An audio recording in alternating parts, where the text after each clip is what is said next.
Olá, professor, professora de inglês. Estamos aqui novamente para a segunda parte do nosso treinamento do material English Adventure.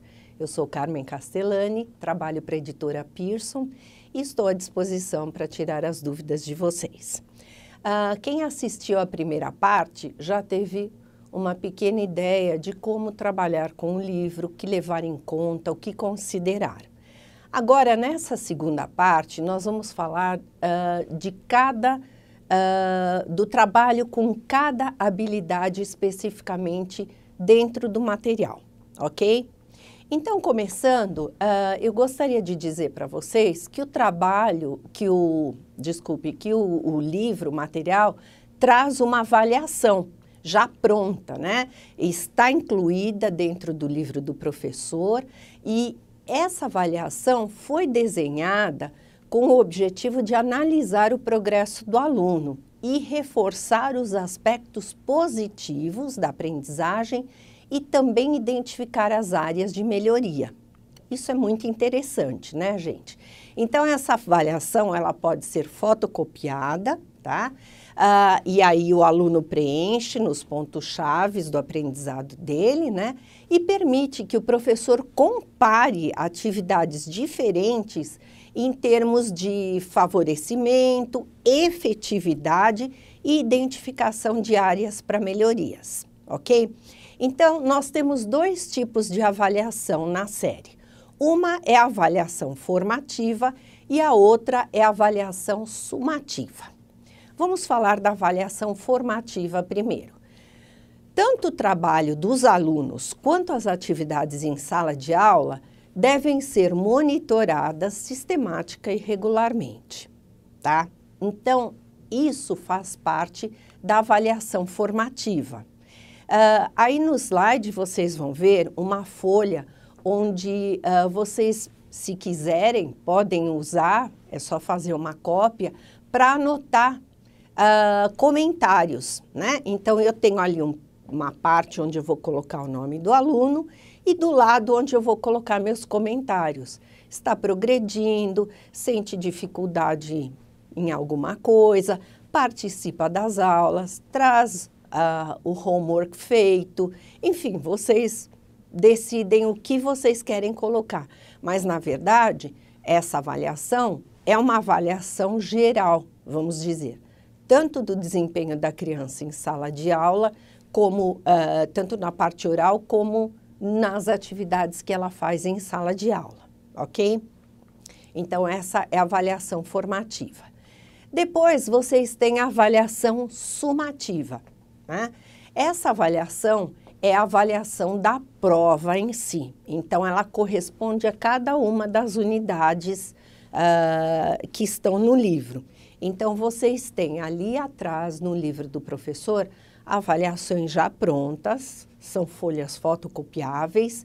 E como eu disse na apresentação da primeira parte, se vocês entrarem no site, vocês vão ter também outros tipos de provas prontas, tá? Então, essas atividades são atividades familiares para os alunos, nada que seja assim diferente do que eles tenham feito em sala de aula, porque, na verdade, eu quero testar o que eles sabem, não o que eles não aprenderam, o que não foi dado em sala de aula, ok? Então, aí no slide vocês vão ver uma telinha onde aparece a avaliação sumativa, onde eles têm os exercícios e aí eles preenchem com o que é pedido. No final da folhinha, vocês vão ver que para a atividade 1 vale 4 pontos cada um, atividade 2, 4 pontos, atividade 3, 2 pontos, e aí vocês têm o total. Essa contagem pode ser modificada. Você, professora, que vai decidir quantos pontos vale cada exercício, ok? Isso é somente uma sugestão, assim como nas outras provas que se encontram lá no site, ok? E aí, depois, você tem também uma folhinha que está aparecendo aí no slide, que é a Evaluation Sheet, onde você vai ter o nome do aluno e a notinha que ele tirou em cada avaliação de cada unidade, ok? Então, também, se você quiser, você pode ter para seu controle e depois passar para o seu diário de sala normal, certo? Então, essa é a avaliação sumativa. A gente pode também ter uma avaliação oral. Ah, mas como é que eu vou fazer uma avaliação oral com as crianças? Muito simples. Você chama a meninada para frente na sala de aula e dá uma atividade para eles fazerem, sem dizer que eles estão sendo avaliados. Lógico, se falar, ah, isso é um teste, pronto, já não vai mais abrir a boca, vai chorar, vai ficar nervoso. Sem nada, na boa. Chamou uma hora ali para frente e aí você vai fazer pergunta, um pergunta para o outro responde e você vai perceber se eles estão usando aquela linguagem que eles têm aprendido direitinho ou não, se tem falhas ou não. Isso até vai te ajudar muito para saber onde você tem que reforçar, né? Porque, na verdade, as provas não mostram só para a gente como o aluno está. As provas mostram também como nós estamos dando essa aula, né? O que nós precisamos fazer para ajudar os nossos alunos a superarem as dificuldades, ok? Muito bom. Então, aí nesse próximo slide, vocês estão vendo, vocês têm uma ideia de como são as provinhas que estão já no livro do professor. Lembrando, novamente, que no site vocês vão ter outras provinhas prontas para o caso de quererem modificar, ok? E aí, o próximo slide está mostrando para vocês como usar essas provas dos livros, as perguntas a fazer, o que vocês têm, enfim, o passo a passo para poder dar essa provinha para os seus alunos, tá? Então, tudo muito explicadinho, tudo muito tranquilo, em português ou em inglês, dependendo de se vocês adotaram o livro do professor em inglês ou em português, ok? Quando a gente fala em autoavaliação, se vocês assistiram à primeira parte da apresentação, vocês podem avaliar fazendo perguntas para as crianças. Quais palavras em inglês vocês aprenderam, né? O que vocês conseguem lembrar? Se vocês tiverem flashcards, né? Vocês podem mostrar figurinhas e aí ativa a memória. Então, what's this? It's a tree. What's this? It's a ball. What's this? It's my nose. E aí vocês vão fazendo com que as crianças se autoavaliem. E aí elas vão colorir os smileys que estão no livrinho, os rostinhos, né? Isso é interessante para eles mesmos perceberem como eles estão progredindo, o que eles lembram e o que eles sabem fazer, né? E como eles já têm idade para pensar sobre o seu progresso, eles vão colorir os smileys nos livros. Tá aí aparecendo no slide os smileys, vocês têm ok, good and fantastic. De novo, lembrando que cada criança tem um tipo de autoestima. Tem aquela que tem autoestima muito baixa e a que tem muito alta. A que tem muito baixa, ela sempre vai colorir o ok, porque ela nunca acha que ela é boa o suficiente para colorir o fantastic. A que tem autoestima super alta, ela pode ter errado tudo, ela vai colorir fantastic, porque ela se acha o máximo. Cabe a nós, professores, trabalharmos com essa coisa de eles perceberem que, lembra, mas você esqueceu como falava, sei lá, boneca, doll, né? Então, então já não é fantastic, então vamos colorir o good, né? E o outro, mas lembra que eu te perguntei, você acertou tudo? Você é fantastic, né? E aí vai. E isso fica um joguinho que é até bacana para as crianças perceberem que elas também são super responsáveis pelo aprendizado delas, ok? O próximo slide vai mostrar para vocês que o livro do professor traz todos os audio scripts, ou seja, as letras de todas as músicas, de todas as atividades que vão aparecer no livro. Então, não fiquem preocupados de tentar, eu não estou entendendo o que está sendo cantado nessa música ou o que está sendo pedido. Se você planejou e preparou sua aula com antecedência, você teve a oportunidade de ler e ver exatamente o que é dito em cada música e em cada atividade, tá? Bom, uma coisa que é super importante é que, assim, as crianças continuem motivadas, né? Nós queremos que as crianças continuem gostando de aprender inglês, que elas não se tornem adultos que cheguem lá para as pessoas e digam, eu odeio inglês, porque, na verdade, o inglês não fez nada para elas.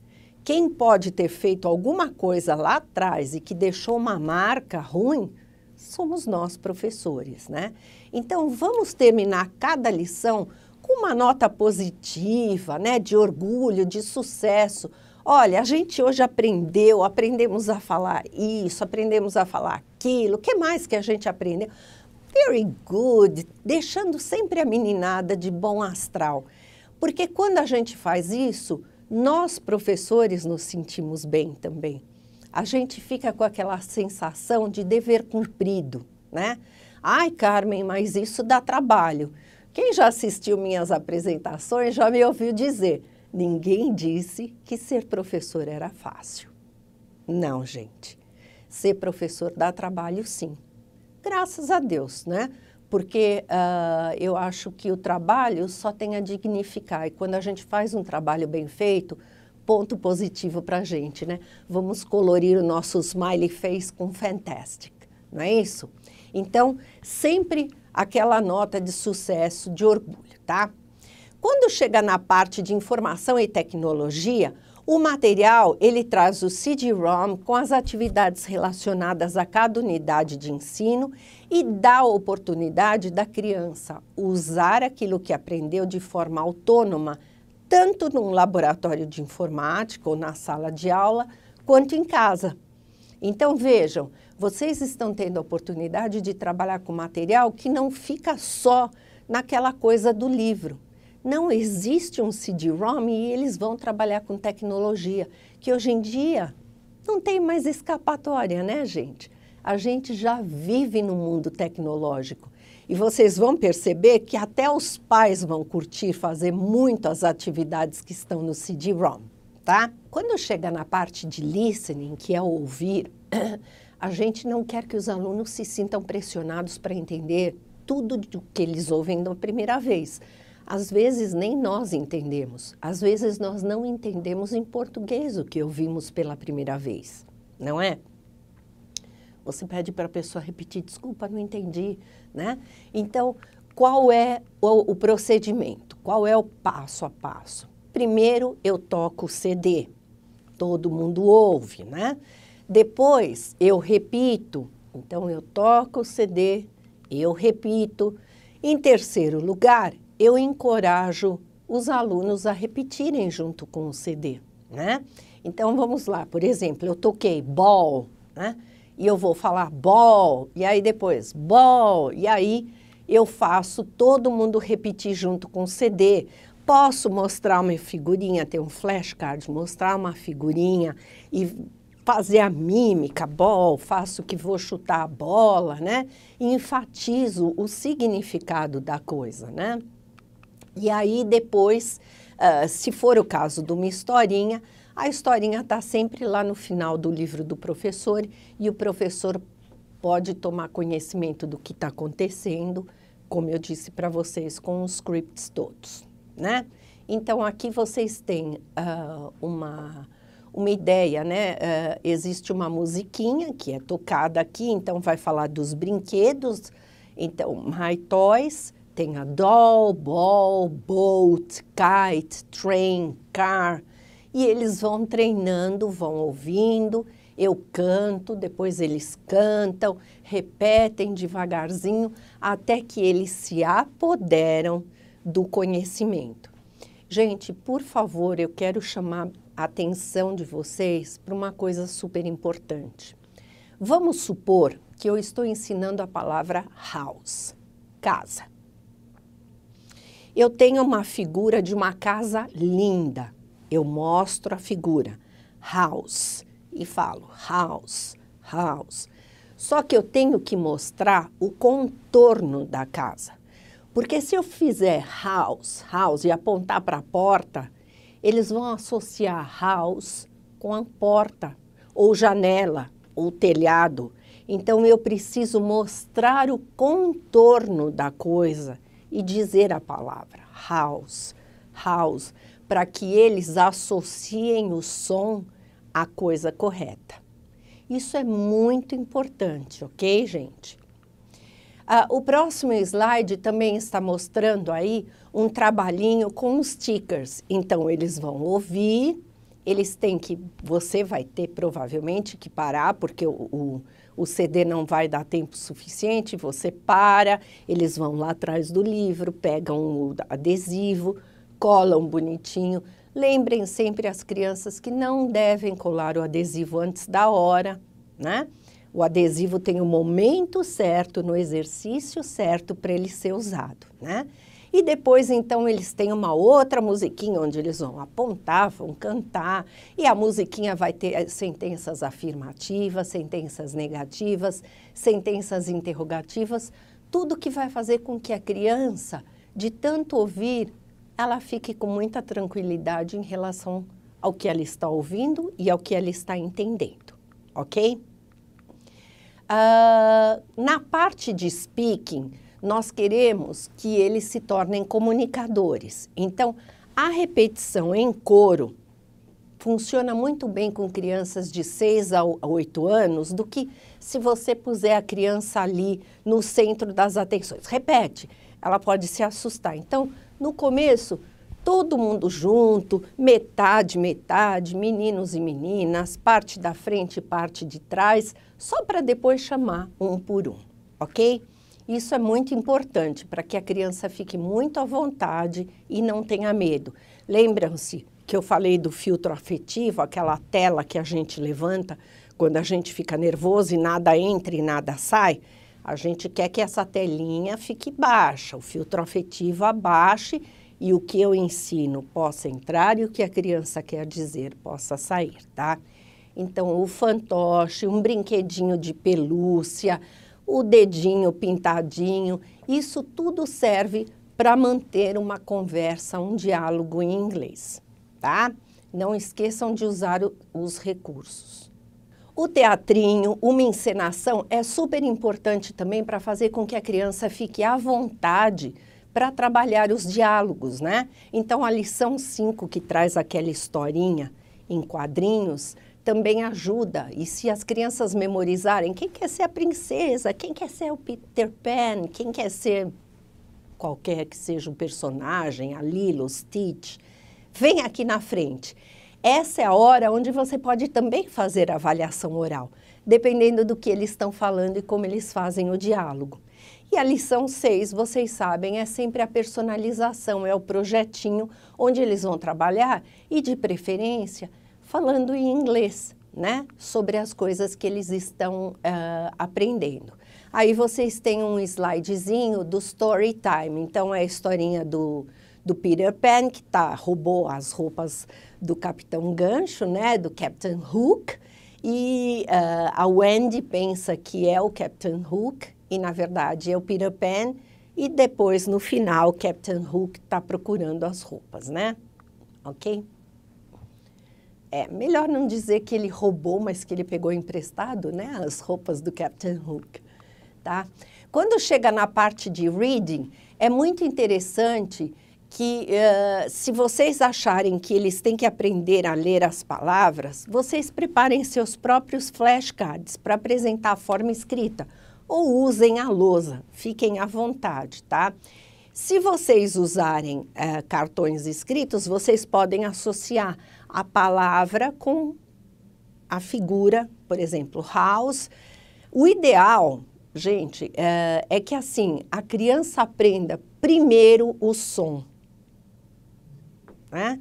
Porque se ela ler house, ela não vai pronunciar corretamente, ela vai ler house.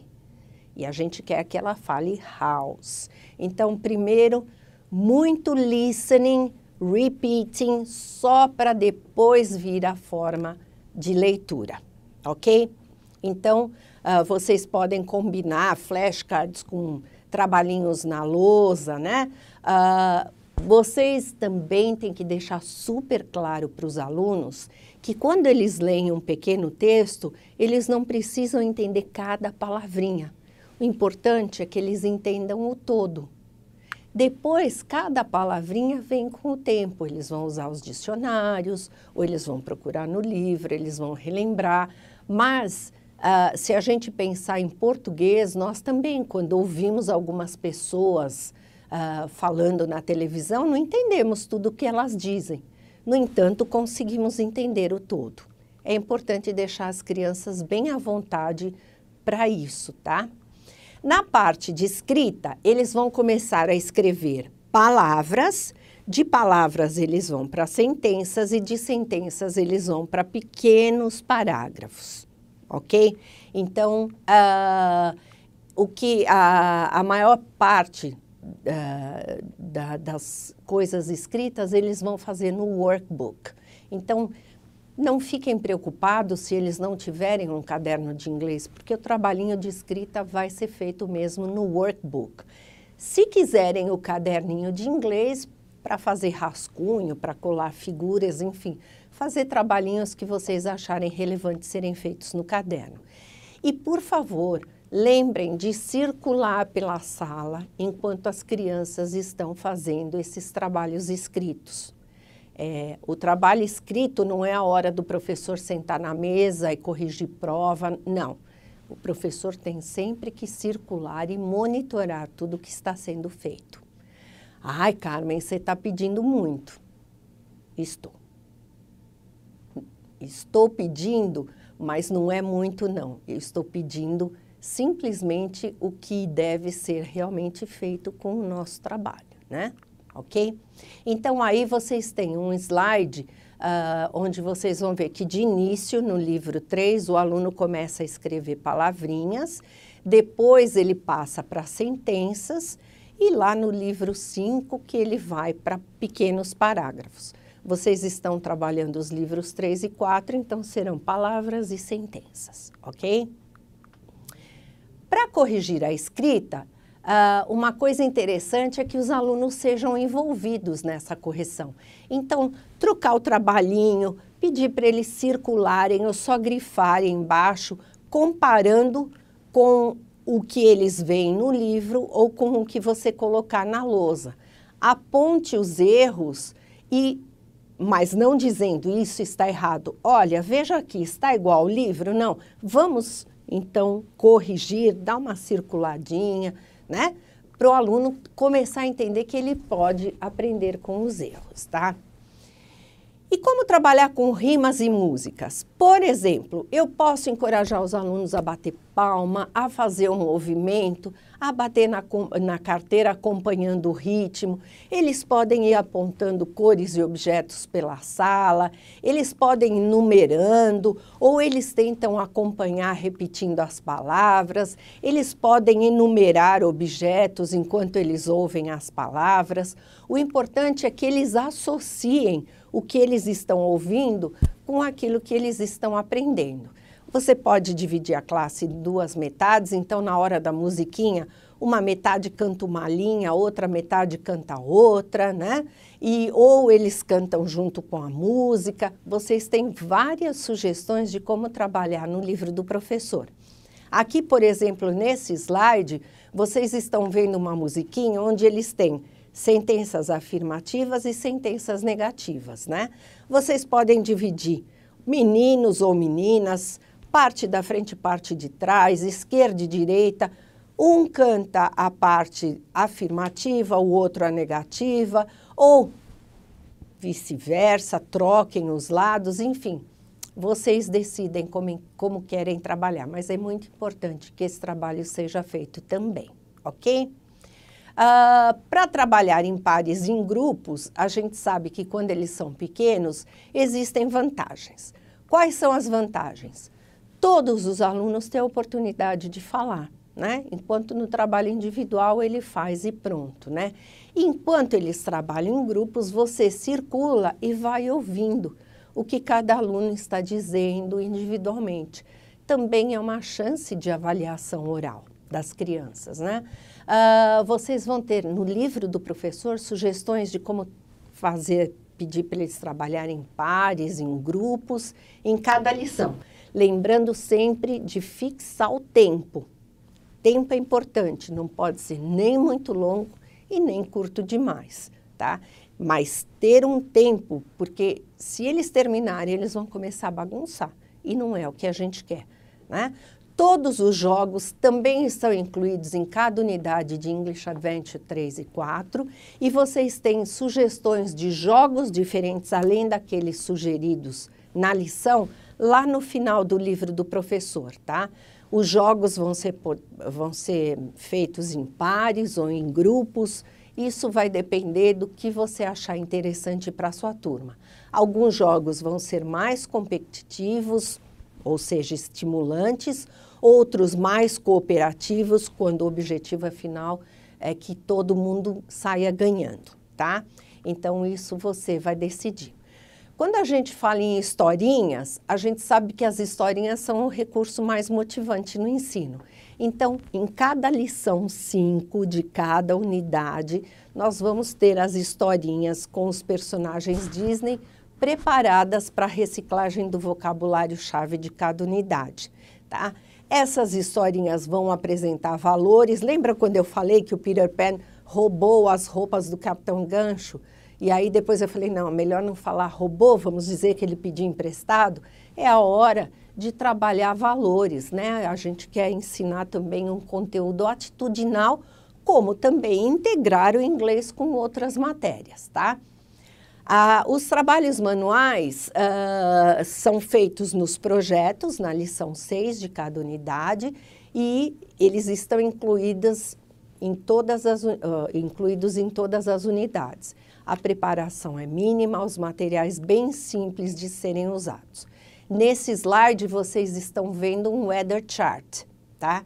Então, as crianças vão fazer esse mural, falando do tempo, então falando qual é o dia da semana, a estação do ano, como está o tempo, se está frio, chovendo, e toda a aula eles vão trocar.